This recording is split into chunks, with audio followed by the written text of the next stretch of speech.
So the alignment of human and machine, of function, personality, of rationale and feeling, that's the philosophy behind the new Samsung One font.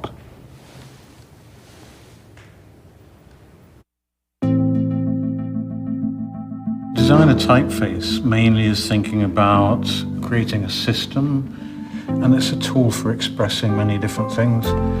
And a typeface still includes as much personality as a poster, but it also has to work in a very functional and mechanical way.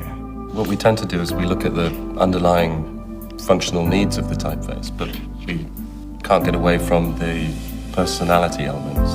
The most important thing for us, and the reason why it's called Samsung One, is because it unifies a lot of very different things that are happening within Samsung.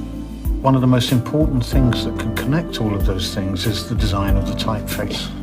Different companies have different approaches to designing typography and typefaces. The way we approach it is we start with the O and the H, and this gives us a sense of space, of curve and of square. And then we dive into the lowercase with an N. The shoulder of the N is kind of quite a repeating character with M, H, U.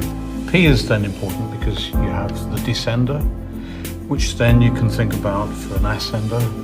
And then how these letters start to work together gives us the overall shape and sense.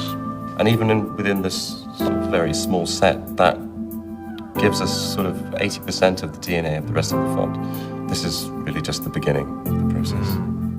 So when we're designing typefaces, especially with Samsung One, we have to consider scale as one of the most important things.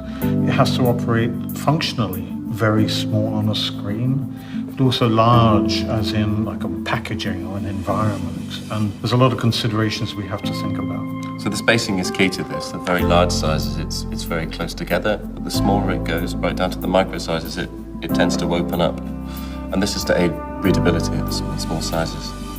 Samsung One has a few key characteristics. One of them is that all the weights of the lines seem about the same width. We've got the ends of the lines are cut at a specific angle. The characters themselves are very open, and this is helped because the curves are quite square, and also because the X height, the lowercase height, is quite high, which makes it much more legible. The Samsung One family really is a worldwide family, but in order to be authentic, we have to respect each local script and language. So we worked with a number of specialists as part of our extended studio family. And this might be our last question. Can you tell me which one is your favorite character? Because for me, I think the letter S is the hardest one to get right, because it's not really based on any system. You can't really copy and paste from any other character.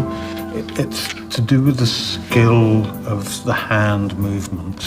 And for us, especially with Samsung One, it's the most commonly seen character as the first letter of Samsung.